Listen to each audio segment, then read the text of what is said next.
Hello, my beautiful people. Good morning, good afternoon, good evening, depending on where you for the watch this my video. My people, as soon as I know for this our channel, say we they bring gists. Apropos anything with no concern gist. Now with the land for this our channel. That's why you see this channel with the column.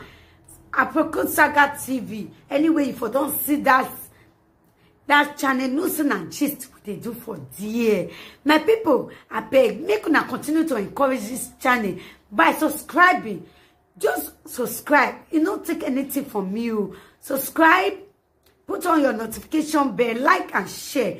I will also appreciate all of you when they watch our video, when they share our video, when also they like this our video. We really do appreciate you all. Okay, guys, I will leave una make una watch this video. This is our latest gist. May I leave una make una watch am. Okay, my people, I will see you now for my next video. Bye bye.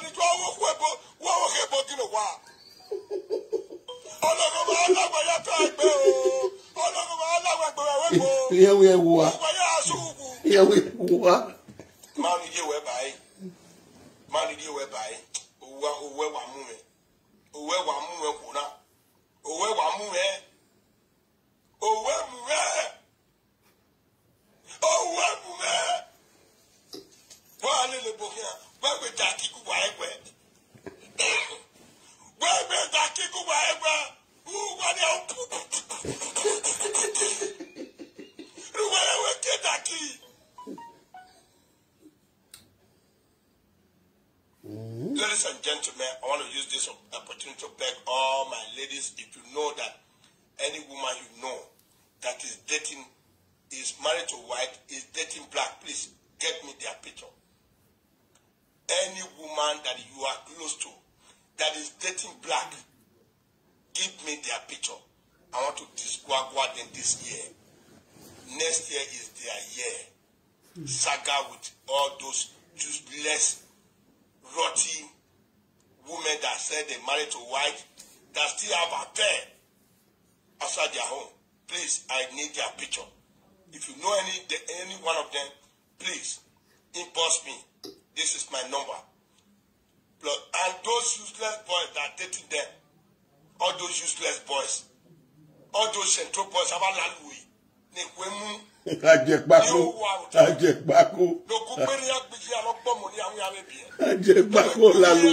Central boys. Please send me their pictures. This is my number. +49 1521 4656 925. Please inform social media president whether you call or WhatsApp. My number again, +49. So if you don't know, say you are yato of wayagbo waro abi jima abi kuima sunobu iyan we mo lelu ni ya lele iyan me bo wa iyan lele pe edo iyan we bo ikebo ma we gbese iyan we wo ti an sa iyan swaga iyan organic cream wone isi liveva ne bo veri niyan iyan ya me itimani pe no da lo ye kiyan aeban oki makimi boy makabe guyo kageni ya di eyewe koziyano ami opani ita the movie da o salad yan ya wuwe na ore life na wa gwana ni owe awiku no mo debo wa wo bo kan we ni no gwa ode dakinu an lele no yan mi we yi ọmọ ẹbọ gbé ìpìàkípìà náà rí yá ló yẹ kí òkú níbo ọmọ ẹbọ náà rí òkú ìpìà náà yá ló yẹ kí ọmọ ẹbọ gbéyàn ẹbọ ní ká sẹ gbéyàn òwú ẹ ó ká sẹ gbéyàn ọta wà ẹwẹ ẹgbẹ dàkí kan ẹbọ kan wẹ ní wú pàtí ààyè ọwọ máa káwé gìwẹ wá ní wẹsẹ tó mú bógo àhó nígbà yà rí mú ìpìà dórí a. Nuya sanki biedo wa ke ego kere kere ndari ni anu do ya sakin ya wa e concentrate wo wen Yen seti gba oro mo yen seti gba oro amen. Ibi bi e kanu David le Red Cross ide wa mo yen yari akian. Wa wetu wa saga wa ga organic cream bola karu wane. Akpi ko giti ri wa gwa le kin wa mo bayi ne. So ota se we oban anybody yin gi me ido gwe yin ana. Ime do gwe yin ku ya fe no rin yen we no mo ku ebo wa no mo debo. No we ne ku na tie na mo eni yen o. Ni an ya gbon kan. U ga ewu no yo mo. Obi ene bone. Unyi gbinyo we yin ana. Be no re do ka ma gbon na we ke gboku koko we ri ono we gbe kiwe yan na na vie picture ro ga ewu uyomo hun iyomo ni gbera en no mo anu ri osange gbo we already we carry osange gbo ene ogo we ka kin we carry osange gbo ene bi na Suzuki no ro we bono ye gwale we da kiyan iya agun a idiye kini agun ari ima oni re agbunu yo Suzuki won we bo we yo we moroki so the movie give you tonia o we ma ya no ro ni ababi ko no ro we bo iya ba me pin e say na we cause about the bull of this Suzuki we the movie ga mo we wo gbe opolo bu e keke e ra we bu odi wa nurere ki o boy we kona nu joni we Senegal nu joni ni ha nu si obowo because the movie don't give announcement in we na or when you focus ikunoro webo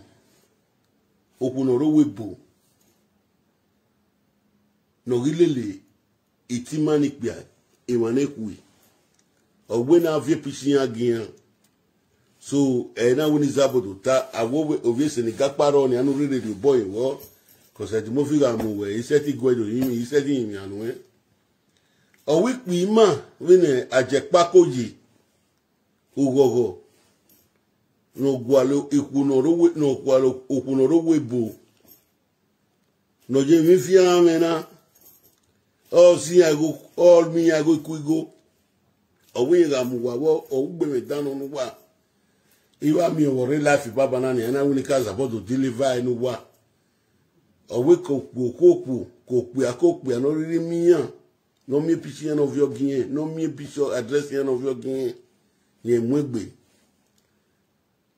o we e mosi na no carry December na working ano so we ga wo ku no ro we bo we hin we wo ku no ro we bo we hin when we no like social media no logo ke la hin ana present anywhere na social media o ri logo ke la hin e mono wande yan de gbe dudu ta e mono ma la social media present yan de gbe dudu ta so uga very oyo mo hun oyoyo webo uro we awapo me wa mi no bune amaya gi won o yi me won wa kan mi gba bi ku na no webo na ave village ana mi a village yake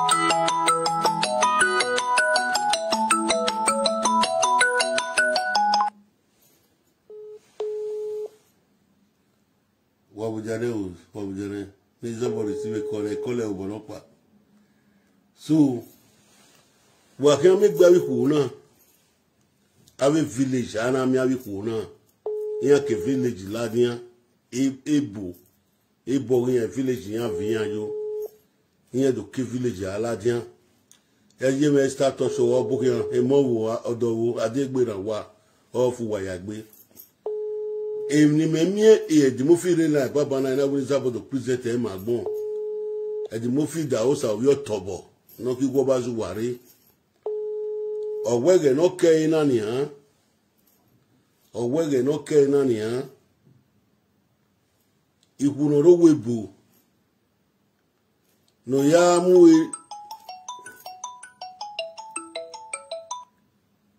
Hello. Hello. What? Oh yeah, you know where it's already do bam me ya fe. Okay, warela merela ni ame warela na gwegun. Ame ya fe le fiete. Ije. La wo kie ofane show me where kie la wa. Ije o. We boy mana toto no dey fit toto. Ije o. Toto no dey fit toto. I the code where we boy mana. Man no dey feed man, toto no dey feed toto. Because they may not away for any vitally be manana. A god pana re a panel. And then get here a wing a bear, a wing a jukbo. So managa jukbo again a cake ma oh yes your marek bane ota my kiwin a river water. Bobo we ota rason married the brick but married the river song. Again a rowa. If I had the mad the leyowa, makere or reyai. Ehita, I get hita yo 24 hours you want no. And let them be fucking a kiri. Mentally, the hita with yo. Never saw the ruere so that Maria Pego Kere Mupavia. Again, no warupa, no money tonight. Already married when I'm a man no sunu. Or hita. Makeki win a roll reva, I have ever fed Madele, you war reyai. Or I log a lay. I mean, I will forgive me. I will forgive. No, I'm not the go walk. I'm not the go road walk. No. Okay, no sunu. I'm a voice a weapon. Man, I have go again. I can let you go. You know the organizer of America. Only now don't do it again. Now, mana. Or you marry in the Ghana for America. Everybody arrange it. Don't do it again. Not by America. Because a man winning winner and a madam winner, a man lucky. Money don't winning winner night up okay. So can any permanent well on your way to turn on the feet to Ijo. Oh, I don't know where we go. Not by the muher or the yaquigo. Other maybe I walk by the ya sustain sunu. Agua. So any no hanya we ame ya we fe. Toto no dey fit toto. La go mo pa we no ari winner. Ije. Eja ade lo ni tave ina tave heavy no ata. What? Atiti mo say we ni eje na ye clean for he be fine boy. Who tell fine boy? When I run 24 hours. You win now you go. What you want like baby? What go you what's a look at that shine? Oh, shine ya. Now, what not you win now? I wait if you quick here with split. I wait till you say, oh, quick here. I will bear with you. Edimofi wall alwe. Edimofi da house water. That we Edimofi if you don't Edimofi da house ga o kan we na. Owo yan no awe central boss o wa me e fo no lalwe. Owo yan amu e wo gbe on pe yan agbe yi. Onye Edimofi. Ija ebe no ya kisa wo ka le de ngwe ma e we to lalwe. The problem is don't lalwe je lalwe. The problem me wa me lawo. Ame ya we fe mo pe we no ya so winner. Eri en winner be Spain for 13 years. De que no no. Winner what agun ye domoji. Aga mu ye ji winner ya agbasewo. Onye winner. Temata. Onye winner we agun ye ri e pele government. Igo na woku we ga ri ngwe ya mu e yupo ni. Nu ya domoji omo nu we bi o da yi wo wa we do answer. This man na big shit. Oh, kan ta we yo. Awo kan ta ni a platform menwa. Ijo. Otanya omu ya woman ni ebie no wo odaji ya gbegbe agari oki agbanye be asane owu ye be asane ni no bukaya owu ye be asane go ni no bukaya asane petas bugwe ave mo bukari winner omo moju wi moto o jopo bukari winner o ya le yugo ha me ma oni na ya central warlord. That's Oviega is here. Out of them, get a chair. How we not la war again, but more than never do you when they win. Only I'm a do out the whip. Then you were after we are disaster of my yes me one no. Our coming to expose a German or Yenny and winner in winner with Spain. In winner with Spain for 13 years in a pay task. Oh, I want my winner, or when maybe me now winning winner. Or my winner one day. Or this a genuine what a ledge you all la luhe. Or I clean up all that doesn't want to see. Now, one day I have yeah, tell me come away. When we fall, Pania here, full moon, young ring road, full moon, if we fall, Pania here, ring road, full moon. Oh, come you, we started on with Modi. Oh, you out that for a muju, whether on it, we follow that go and full moon. Oh, we muari cool. I just say, see you. What?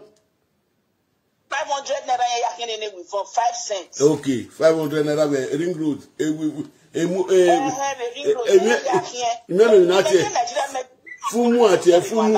Fumu ati oni am egefeda me ya wa for ya do ege we ring road we me aje Nigeria egefeda ya do ege of your girl Vivian Vivian we mo yun ne odo do all artists out of your by odo agun ya we live video la gbonia lawo ave single mothers lawo ya les fe na go wa gun wa ga ri go no ame ya we fe omo ne the government ti enu wa ya gba oro mo no at the end of the day tie kan le jo le salary o ga bi be kani ni o ma ni se wa ko we kwa na ari ko na ma ni euros si baba it's almost 70,000 naira o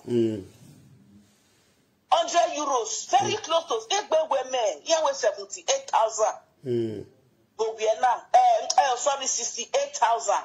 But now you go ni ya dele, when now you go ni eko ya man a block.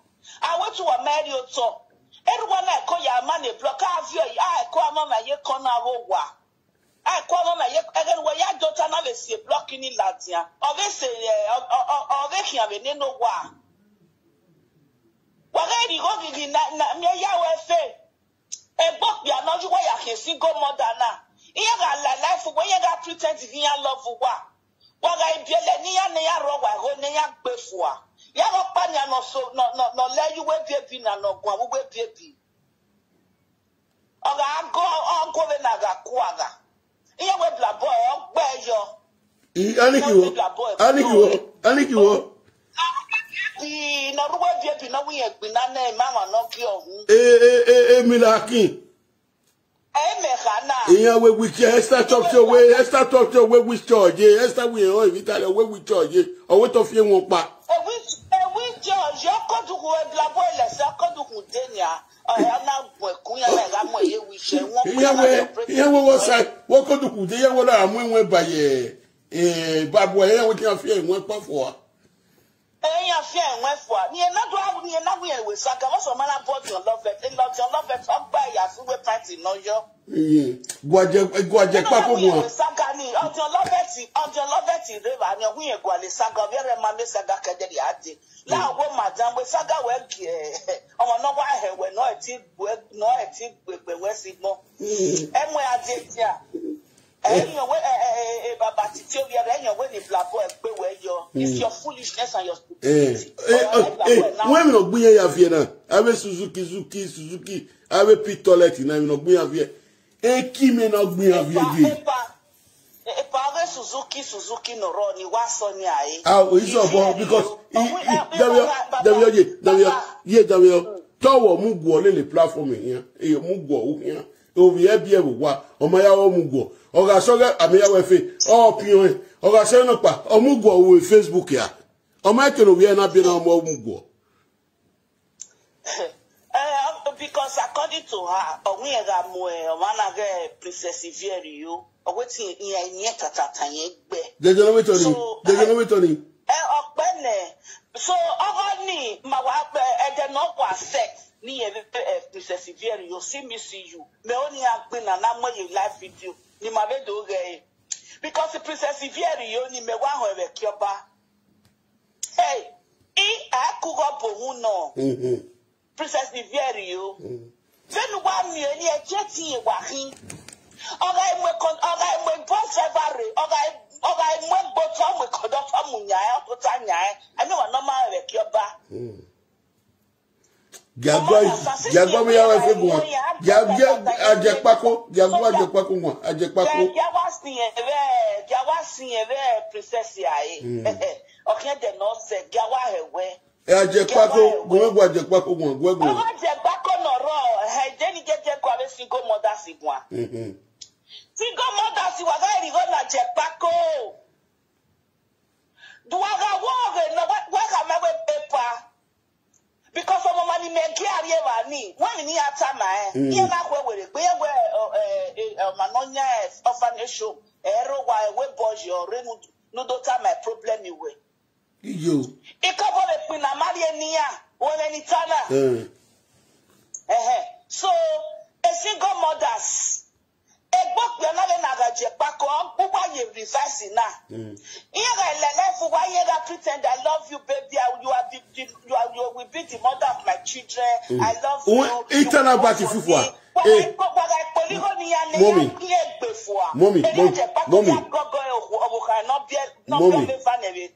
Mommy Mujao, when a video na bati we know there. We know there now. It always for me ya by my way.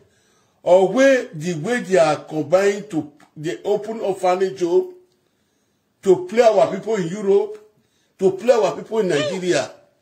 Eva mi ati do pe la dia na mi te wa da to ta we bedi e mi wa mi edimofi na la dia we awiku no woko no we bu iya so an fe pisin yan ni e wo friend de blabo e we pisin ra si on bo ko ade e we na wa ti fi we na kina bati na we ye direct abato bazana we direct ta we afane zoom owo jiyan ki na ya fi ku ma go no la go si go mo dagwa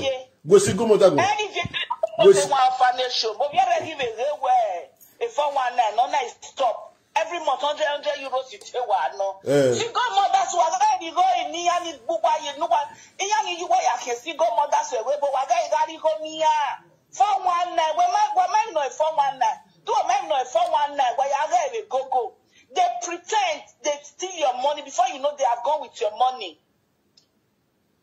When I encourage lazy youth. When I encourage lazy youth. The mother no one now know the vera. Away beneath men, away they know they work. Away they be share true. Ijo. Oh, what one hour wire. There's no way at all. Temota. Huh? Temota. Jobo. Ajepako agbowe yigu. Mujale.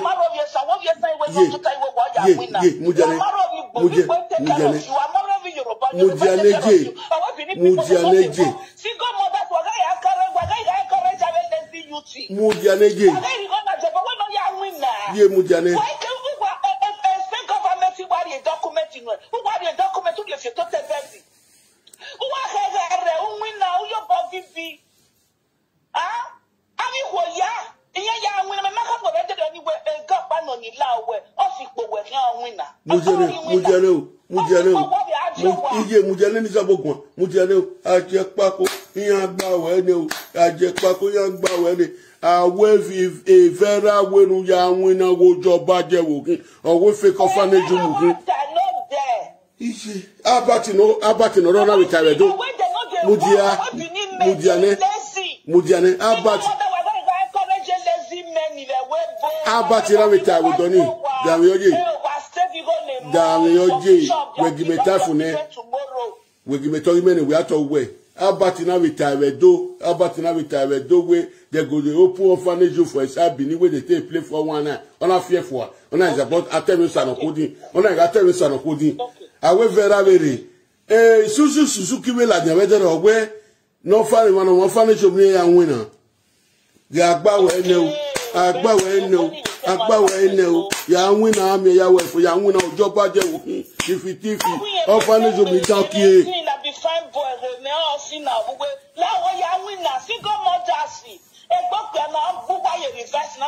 single mother and the same men no wa be yeri hu wana single mother wa kokigo ne mo nobody knows tomorrow ma coronavirus ya renia wa koki uwa wagega mune for one night.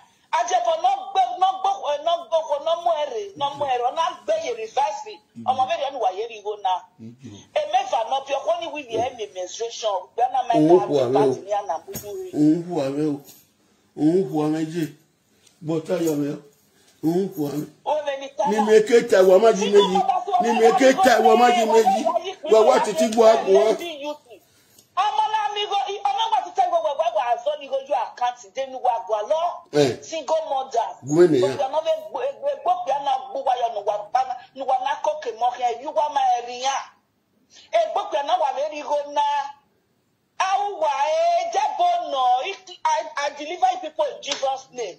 Ijo ona wegbo deliver na wegbo awe Moses we la je no de awe Moses no ruwe babo awe Moses no ruwe babo menwa wewe no de owe Moses no ruwe babo wo we gbe centro Moses we babo Moses owo we gbe centro egbe na fi oti ogunwe na fi mi ya gunwe Moses no we gbe centro na anajo mi Moses we centro uwe babo pala te mi Moses ara je mi Moses o give am ya we fe we centro no de la no suba okay owe bini ma we Yoruba make them marry wife na they take care of their wife we ma take care we bini me they take care of our women mujale Igbo people ije owe na bini me na ije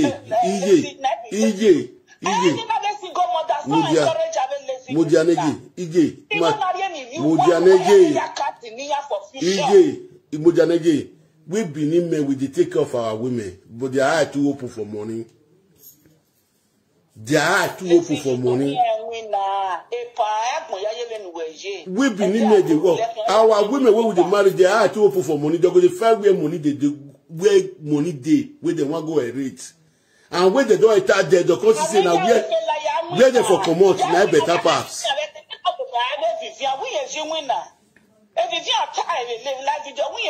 Davio, a condition Vivian can win. Modiaye, a condition ne Vivian ya so an win anytime away. A condition ya so an win and a Vivian. A Jackpako ya so an winner. A Vivian na we tolo yeke okwopa. A Vivian na we tolo yeke ogole gwe ni here seti agwo ko ni gun a. E Vivian we ya gwali wina ni me afi adomo iwo wa. E Vivian ya gwali wina. Ori obogbe ori oro ino ya wina la loji. E owo no teri yobo ni yen ni ha. Because a Vivian wina na ni ha. If Vivian is there 300, 400 every month, all the years the pocket money, you know your money for. You Vivian got more money. If Vivian got pay record the gun on a row, your anti man yarro, eti only to Tima only to Tejafu, Gume Logoy. Well, I mean, I feel like Yamina. Single mothers who are ready go in there, even Narian one was at the Moji, then Wagiri go never, a book are not Buwajo, a book are not why single mother never be a Spain and any go Kia. Or maybe not any Yarieva, eh? Okay, she love you. Okay, she love you. What does it? Okay, she love you. What does it? Don't know in the what does it? Lazy youth, the way they are lazy youth. I will lazy youth. There will lazy youth. The other. Mabe gange ave na no koya gbe na ba ya ki tere na ru isaru igbe ave bo amagba ya ki taru se na ru igbe lazy youth youth. E pe wa mu me no de be ne very why I make a person there to sigbon. Ijo. E pe wa mu me no go. O wa gbegbe yan. Ma be to gbegbe. Ijo. Oh, say me na wa move na we party ti ahiagun ya wa latia. Egwegun ani yawe. Oh, why this basic be ajo ami ya we fe ya wina. Eke orphanage. No way I be go we John Osadie orphanage mana gege ya ki. Ona vivi oti yo. John Osadie go bi erenia. Ere mana. Obe mu latia be no be ya leba eni ya e. When we no sunu. There we need to come away. Ejo Sagi or o le ba ni ame orphanage o mu elajo gie mama aje pako gi Nigeria omo ma pa no gie megbe along the road ona midima origa gwe ma ni gun ona wi ari go ne ona finfon oni go no de ba ni 200 naira ni ba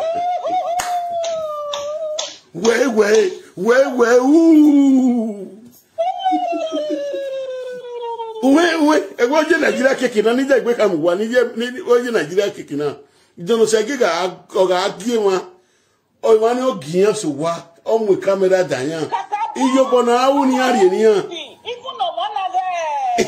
we mu jale ami ya we fegi jo wa ona ari ring road ona do mi o pa no we kia ami ya fegi interfere ne ona wetin e drop account number ni jo ona we want to give you money ami ya feel like phone ona the 200 naira no ni ooh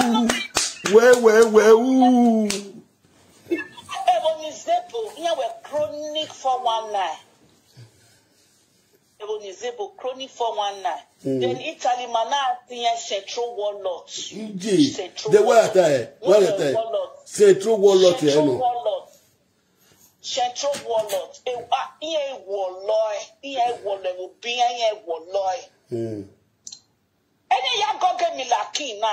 Owa ikbiawa e boyfriend dog be ye reverse. Emilaki. Iya, edenoni ya lesia Ona yo popo ya ti. Ona yo ta egbe lojo yo popo yi. Papa ni yegija ya gun ya gbe na. E ma won no si eyo egbe. Wọ́n like yo bobo da fiyan kunle yana yo da bobo da fiyan kunle. Yana yo bobo da fiyan fuane. E o pe ni agiriri mie, iya oni awu yo oru. E o pe lo te si ni agbe. Imame ni si yin agbe na. One atiti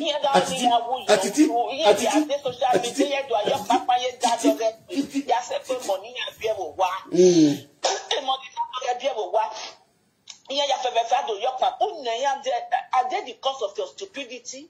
Are they the cause of your foolishness? Can't you be wise? Uge Vivian Oro la de Medero. My money na my money, your money na your money. Uge Vivian Oro la de Medero ni. Only lo oda fo we mi odun ha mi. E won titi ro e ko. Titi. Okay, kiss da fo mama ti atiti ikwe so wa re mama lo ko da fian wo wa. Iye ka yo ve ya gbe kwa. That afian ga awi iye ga remember Oba proof. All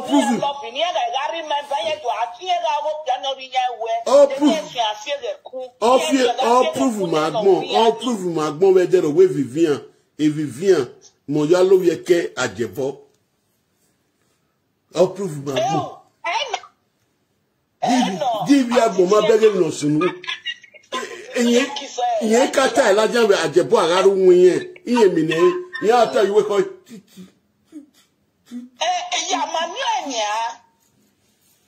eya ma gbe me pana susuku sizo iye ya fefefe ere ki ara na gbe me ba no we no we mamuni ya ima ibuye we iwa wa wo iye fa iye dio because we guys me yes we got you go akaka ki ya bere o that then the baba ya go we kwa be gani wa abo go ma ano mu we jo e ku ke ala tene be so oh pe mi anya siwe la jaja laka nedi mi ya gume bo ogogo mo se because era me bo ogogo mo se ya ga deni we ya remember we never met a man no wa go ma o inteni ya ga wa misbehave anywhere in the gion we ta iya wa dare iya da wa re be wasan la jabe la video ogogo ma o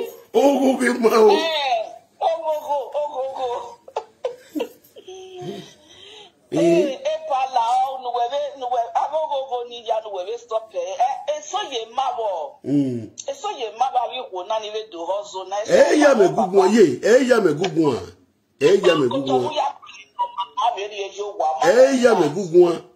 gugun abe i presenter no odafu owo ke ma set gun agun no wo kan ka wo ne e presenter ku no we gun ani ya no we mi dan o metie ni ya yi abi ko ni ke o maka we kan ya so abi ko lo dala je wo wa ni da ka we ogo wa ti yan yi nwe wo ogo yan ko se me maswe ni yan e be swe ni Vivian ya e maswe ni Linda e Vivian me wo ogo no gin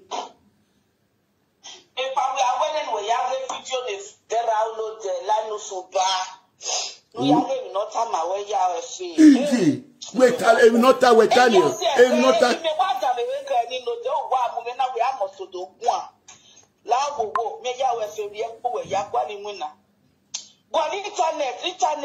job opportunities in internet. Oh my baby winner we gbe me we una when we do we gbe me we dey and no do newspaper. Newspaper now they know. Igor Shoroti now. Igor Eposima Manani with Shoroti. He has a susu.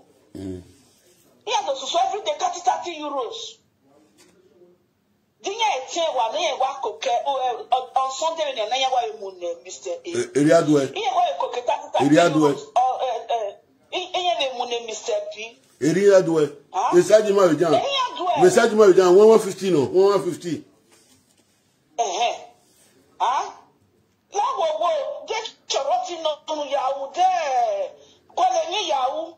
Every day 30 euros have boys in our every Sunday nearly I make 150.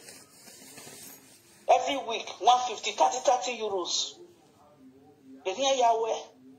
I see no reason why work in Nigeria do what to tell you what. Woman document don't never make document we no nya we wait up while all document okay is winner. Well, who were the document? The document where you are winner. Government again when we are able to take better. He are able to work for the country and pay tax. Please go and work and stop fooling yourself. Single mother, you people should stop giving him money. You people are encouraging to be a lazy man. Huh? Now, you go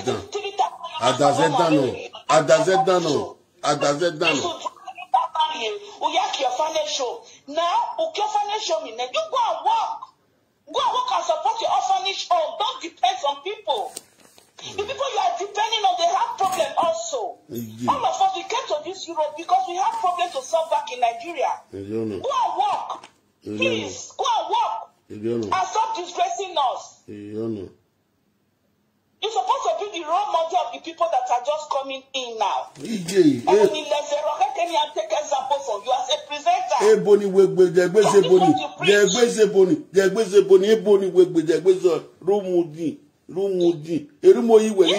to be the role model. Okay, you at the end of the day, they see you sitting in the house and not working. What are you teaching them? Adazeno yoyuwa. Work and stop being a lazy man. Adazeno yoyuwa. Adazeno wikwere.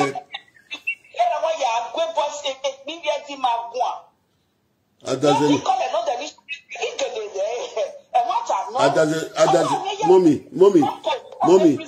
Mommy. Adazeno wikwere no yebo wikwere. Oh yebo muyano eniye iye ni awu. Okay, again, I went here, Yagman, or young Yama, we will rock. Oh, well, Yamuni, single mother, Sinami, and go now win anymore.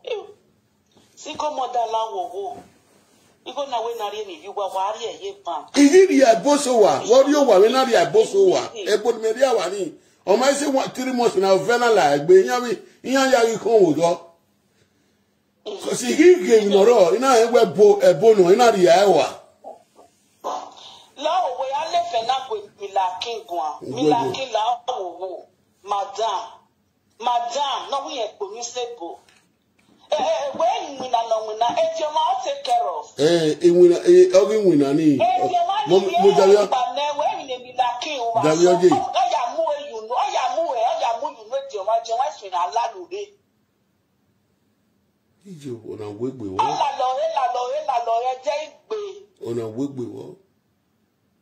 Emilaki we no wa kun wa wu tore Emilaki.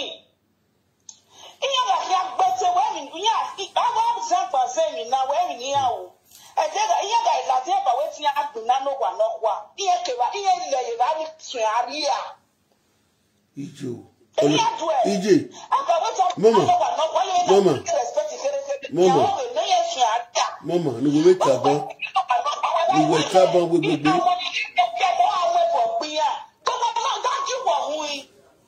Ni we taba we gbegbe ye. Ni we taba.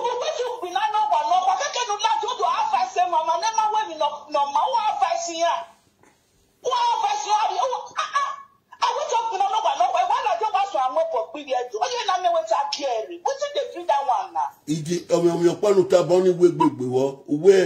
Uwe to wa mu ene bo ebo wa pe ne de gbe.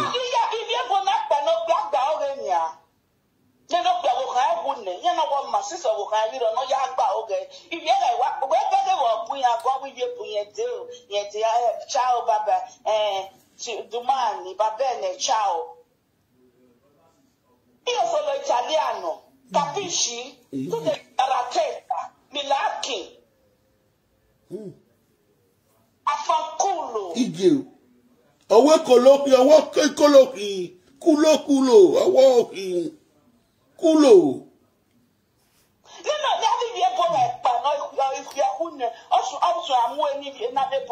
You come out and be a responsible woman. Ijo. That's what you come out and be a responsible woman. You're supposed to be a role model. Let people take example from you.